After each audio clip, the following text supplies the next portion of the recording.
Shalom, selamat malam buat kita semua. Biarlah Tuhan memberkati saudara sementara saudara bertekun mengikuti pelayanan ini, mengikuti firman Tuhan. Nah, adapun yang menjadi tema yang perlu kita renungkan pada malam hari ini adalah perihal perayaan, ya. Sesungguhnya bahwa kehidupan orang Kristen itu bukanlah terdiri dari perayaan-perayaan, melainkan dari keseharian.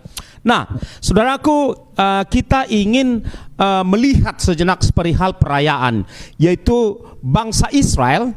Bangsa Israel itu penuh dengan perayaan-perayaan, ya. Kehidupan agama mereka itu penuh dengan perayaan-perayaan. Dan perayaan-perayaan sesungguhnya adalah baik, ya. Tidak ada yang tidak baik berkenaan dengan perayaan. Karena lewat perayaan-perayaan, umat Tuhan, orang yang percaya kepada Tuhan itu diingatkan kepada perbuatan-perbuatan Tuhan. Nah, itu dia perayaan. Mengingatkan semua orang percaya kepada perbuatan-perbuatan Tuhan. Namun kehidupan orang percaya, ya, pengikut Kristus juga baik melakukan perayaan-perayaan. Namun kehidupan kita bukanlah terdiri dari perayaan-perayaan. Nanti alasannya akan kita lihat, ya. Alasannya akan kita lihat. Nah, seperti di bangsa Israel misalnya, paling tidak lebih dari 7 jenis perayaan-perayaan mereka. Sebutlah misalnya perayaan Rosh Hashanah, tahun baru bangsa Israel. Yang kedua perayaan Yom Kippur. Yang ketiga perayaan Sukkot, kan begitu, ya. Kemudian perayaan Simchat Torah, kemudian perayaan Hanukkah, kemudian perayaan Purim, ya. Kemudian perayaan Pesak.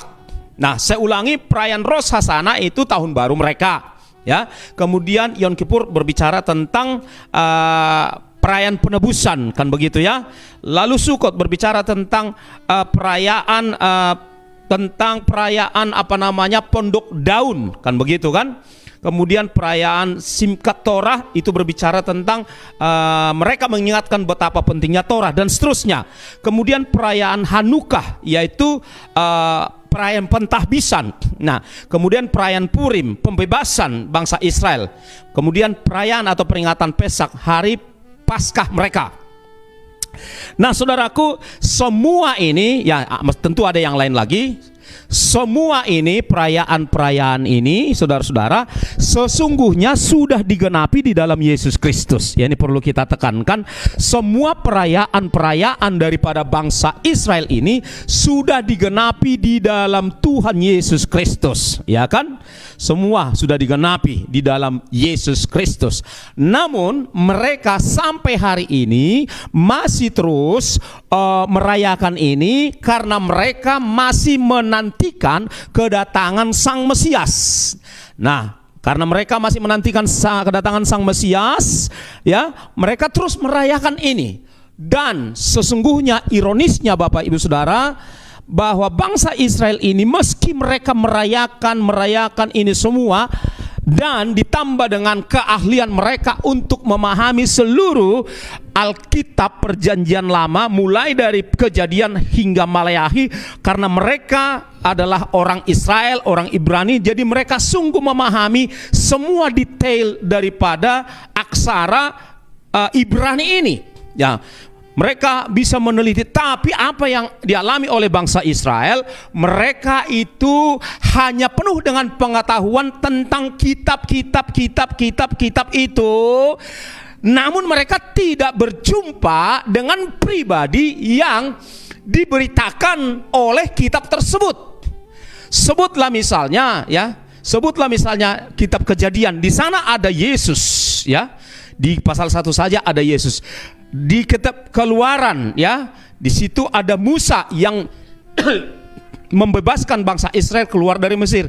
Itu di situ ada Yesus, kan? Yesuslah yang membebaskan umat manusia dari penjajahan dosa dan seterusnya. Di kitab Kejadian, Keluaran, kan gitu, ya, Bilangan, Bilangan, Imamat dan Ulangan dan semua itu berbicara tentang Yesus. Kemudian kisah-kisah yang terjadi di dalam Perjanjian Lama, selain seluruh 39 kitab ini berbicara tentang Yesus, di sana juga ada yang disebut dengan teofani, penampakan Yesus sebelum kelahirannya, sebelum perjanjian baru. Sebutlah misalnya penampakan Yesus kepada Abraham ketika tiga pribadi, tiga tamu Abraham yang datang mendekati kemahnya Abraham. Di sana ada Yesus. Kemudian penampakan Yesus, teofani Yesus yang berikutnya kita bisa lihat ketika Sadrak, Mesak, Abednego dibuang ke perapian. Ada pribadi keempat di sana, itu adalah teofani, penampakan Yesus sebelum kelahirannya, dan seterusnya Bapak Ibu Saudara. Kemudian di dalam perjanjian lama ada yang disebut dengan tipologi. Tipologi itu berarti yang merupakan simbol daripada Yesus. Di perjanjian lama ada di mana Allah telah memotong domba dan mengambil kulitnya untuk menutupi Adam dan Hawa, kan begitu Bapak Ibu Saudara. Kemudian kita lompat-lompat saja, hanya mengutip beberapa contoh secara random di dalam perjanjian lama. Sebutlah misalnya ketika air bah. Ada Bahtranu, itu adalah tipologi Yesus, ya. Bahtranu itu adalah tipologi Yesus. Kemudian ketika Abraham hendak mempersembahkan Ishak dan dia hampir menikam tubuh Ishak, tiba-tiba muncul domba di belakangnya, saudara-saudara, itu adalah tipologi Yesus, dan seterusnya. Batu, ya, batu di mana Musa memukul batu dan keluar air dari batu karang, itu adalah tipologi Yesus. Nah, kesimpulannya Bapak Ibu Saudara, bahwa 39 kitab perjanjian lama itu semua berbicara tentang Yesus. Ditambah dengan 27 kitab perjanjian baru, itu semua berbicara tentang Yesus. Jadi benarlah ketika Yesus mengatakan, aku adalah Alfa dan Omega. Dari awal sampai akhir, dialah yang diceritakan oleh Alkitab, Bapak Ibu Saudara yang dikasihi oleh Tuhan. Namun ironisnya, bangsa Israel sampai per hari ini menyangkal Yesus.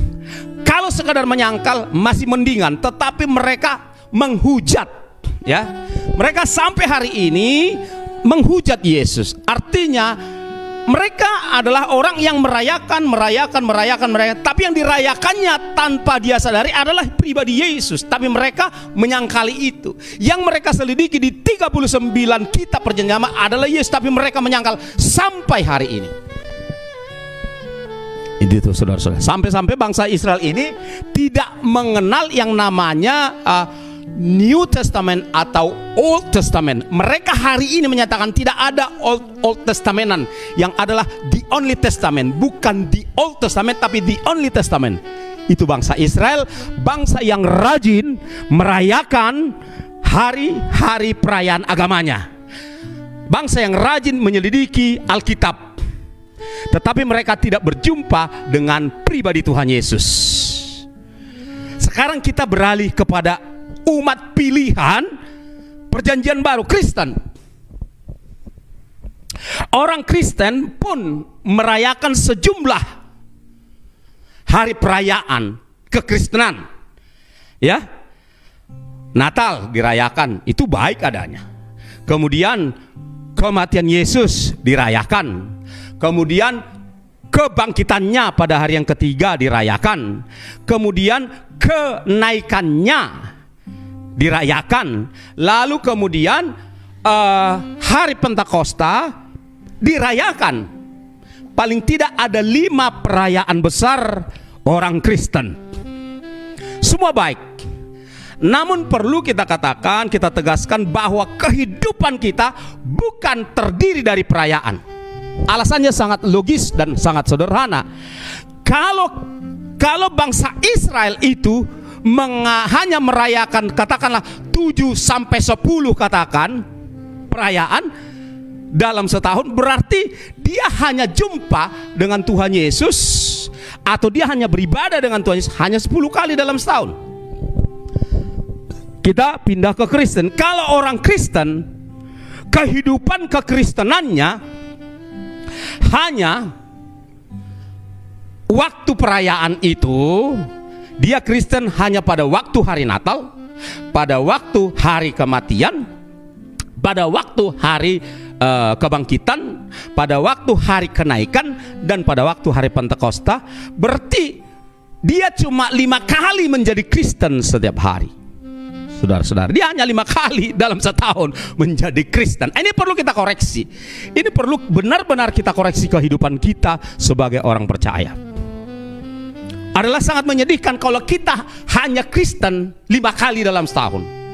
Padahal sesungguhnya saudara-saudara, kita itu Kristen itu 12 bulan dalam setahun, 52 sampai 54 minggu dalam setahun, dan 365 hari dalam setahun, Bapak Ibu Saudara.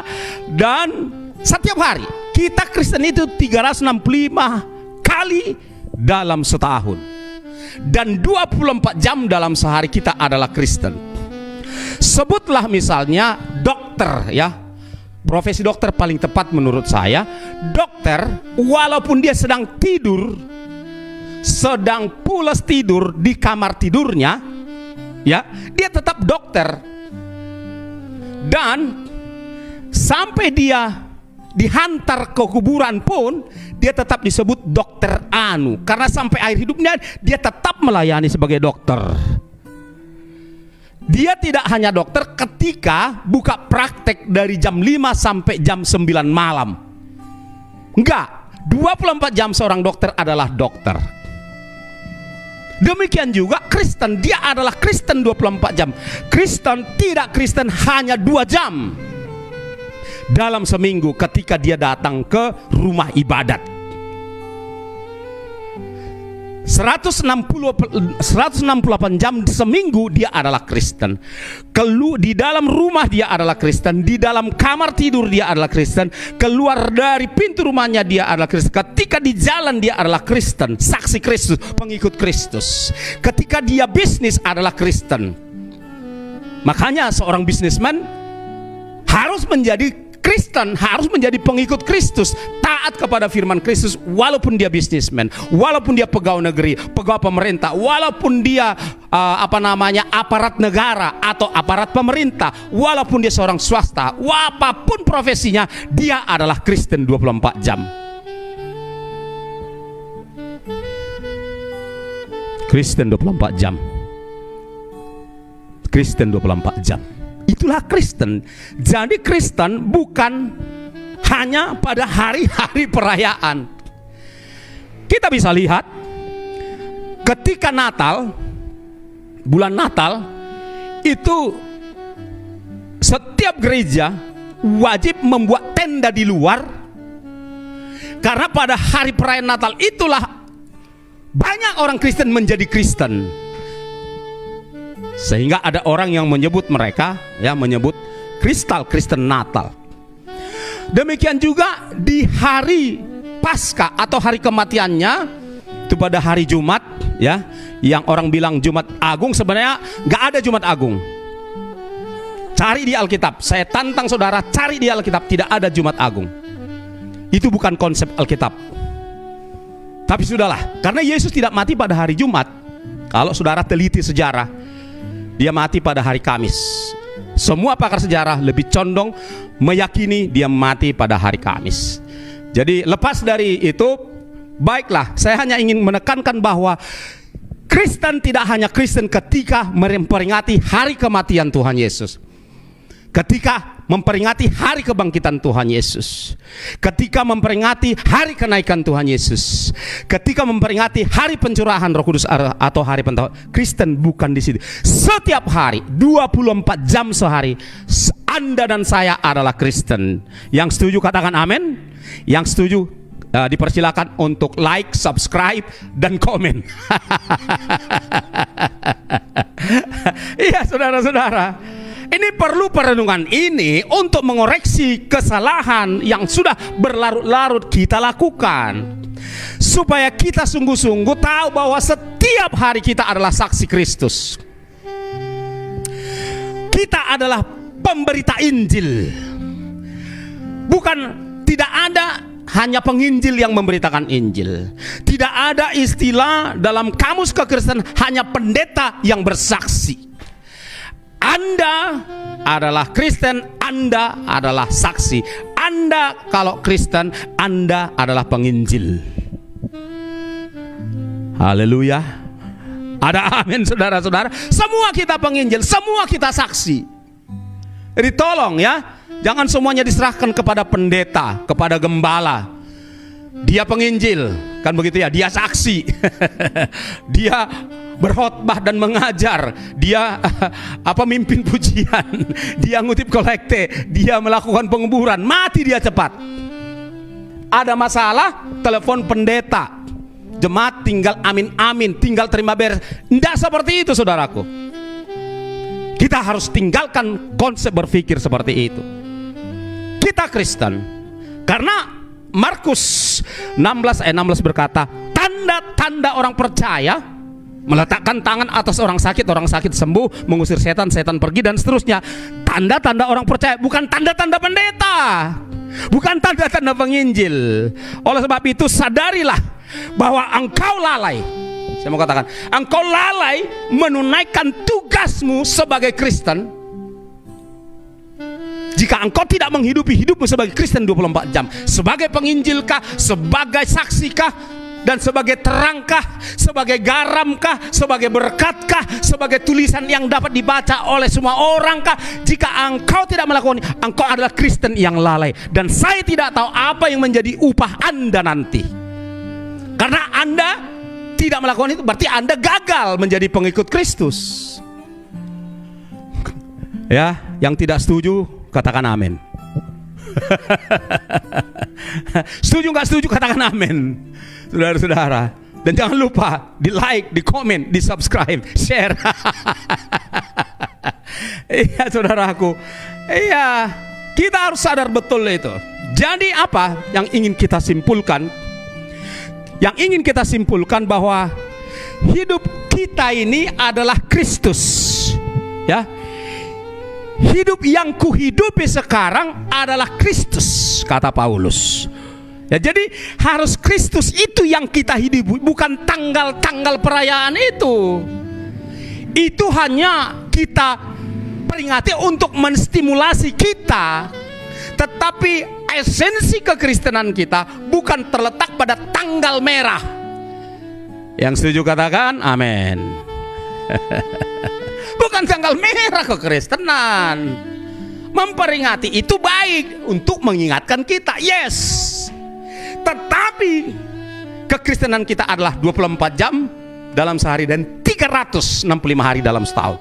Anda dan saya adalah Kristen, saksi Kristus, terang, garam, berkat, tulisan yang dibaca, bisa dibaca oleh semua orang. Harus itu, harus. Namanya Kristen bukan sekedar pengikut. Kalau pengikut bisa pakai KTP, agama Kristen, bukan. Tapi pelaku Kristus, pelaku firman-Nya, pelaku kehidupannya, pelaku karakternya, pelaku agendanya. Itulah Kristen. Jika tidak, Anda tidak layak mengaku diri sebagai Kristen. Saya ulangi, jika tidak menghidupi Kristus 24 jam, Anda tidak layak disebut Kristus, pengikut Kristus atau Kristen. Bisa saja Kristen, tetapi bukan yang sesungguhnya. Ini saudaraku, untuk apa kita perlu hidup menjadi pantulan daripada Kristus? Untuk apa Kristus perlu terpantul dari hidup kita 24 jam? Tentu ada ada akibatnya, ada hasilnya, ada results, ada hasil yang baik daripada itu. Namun saya ingin membacakan satu bagian bagi kita saudara-saudara dari dari kitab Kolose 1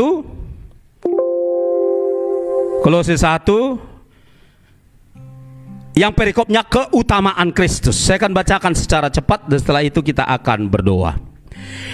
Ia, maksudnya Kristus, adalah gambaran Allah yang tidak kelihatan, yang sulung, lebih utama dari segala yang diciptakan. Karena di dalam Dialah telah diciptakan segala sesuatu, yang ada di sorga dan yang ada di bumi, yang kelihatan dan yang tidak kelihatan, baik singgasana maupun kerajaan, baik pemerintah maupun penguasa. Segala sesuatu diciptakan oleh Dia dan untuk Dia. Ayat 17. Ia ada terlebih dahulu dari segala sesuatu, dan segala sesuatu ada di dalam Dia, Kristus. Ialah kepala tubuh, yaitu jemaat. Ialah yang sulung, yang pertama bangkit dari antara orang mati, sehingga ia yang lebih utama dari segala sesuatu. Ayat 19. Karena seluruh kepenuhan Allah berkenan diam, tinggal, stay, live di dalam Dia, di dalam Kristus. Dan oleh Dialah yang memperdamaikan segala sesuatu dengan dirinya, baik yang ada di bumi maupun yang ada di sorga, sesudah Ia mengadakan pendamaian oleh darah salib Kristus. Ia juga juga kamu yang dahulu hidup jauh dari Allah dan yang memusuhinya dalam hati dan pikiran, seperti yang nyata dari perbuatanmu yang jahat, sekarang diperdamaikannya di dalam tubuh jasmani Kristus oleh kematiannya, untuk menempatkan kamu kudus dan tak bercacat dan tak bercela di hadapannya. Ayat 23. Sebab itu kamu harus bertekun dalam iman, tetap teguh dan tidak tergoncangkan, dan jangan mau digeser dari pengharapan Injil yang telah kamu dengar dan yang telah dikabarkan di seluruh alam di bawah langit, dan yang aku ini Paulus telah menjadi pelayannya. Saudara, dipersilakan membacanya kembali dari Kolose 1 ayat yang ketiga hingga ayat yang ke-23. Baca lagi itu, supaya itulah yang hidup di dalam diri saudara. Itulah roh yang hidup di dalam saudara. Itulah kenyataan yang hidup di dalam diri saudara. Itulah, saya pinjam istilah dunia, aura yang hidup di dalam diri saudara. 24 jam. Bukan hanya hari Minggu, bukan hanya 5 kali perayaan Kristen dalam setahun, tapi 365 hari dalam setahun dan 24 jam sehari. Itu kekristenan. Jadi makanya dituliskan oleh Paulus, mari kita tampilkan Kristus dalam kehidupan kita. Kristus yang harus tampil. Kita hidup di dalam Kristus. Terus menerus kita menunjukkan karakter Kristus, sifat Kristus, kasih Kristus, dan agendanya Yesus Kristus. Itulah kekristenan yang sejati. Oleh sebab itu Bapak Saudara, kiranya renungan ini, renungan kebenaran firman Tuhan pada malam hari ini boleh mengingatkan saudara supaya kehidupan kekristenanmu itu sungguh-sungguh sempurna. Sebagai ayat penutup di dalam Filipi 3 ayat yang ke-10 dan 11 dikatakan, yang ku kehendaki ialah mengenal Dia dan kuasa kebangkitannya, supaya aku menjadi serupa dengan penderitaannya dan kematiannya dan kebangkitan, supaya aku juga beroleh kebangkitan dari antara orang mati seperti Kristus bangkit.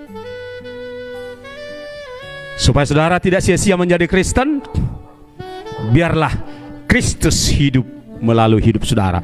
Firman Tuhan keluar dari hidup saudara. Saudara enggak usah terganggu jika engkau rajin memperkatakan firman di statusmu.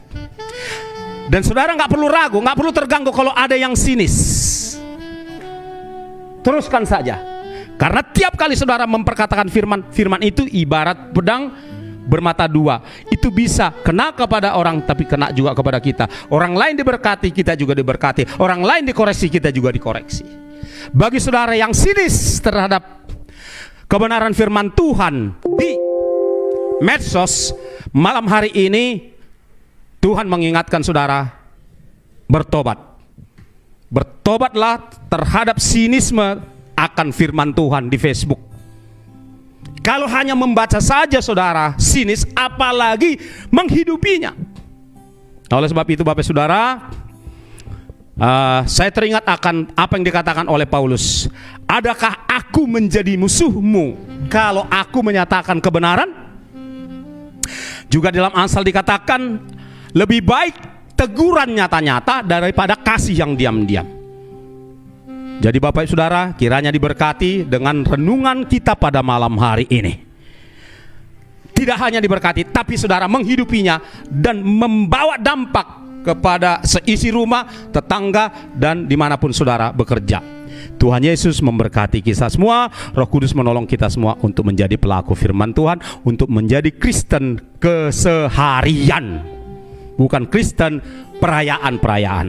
Tuhan Yesus memberkati. Shalom.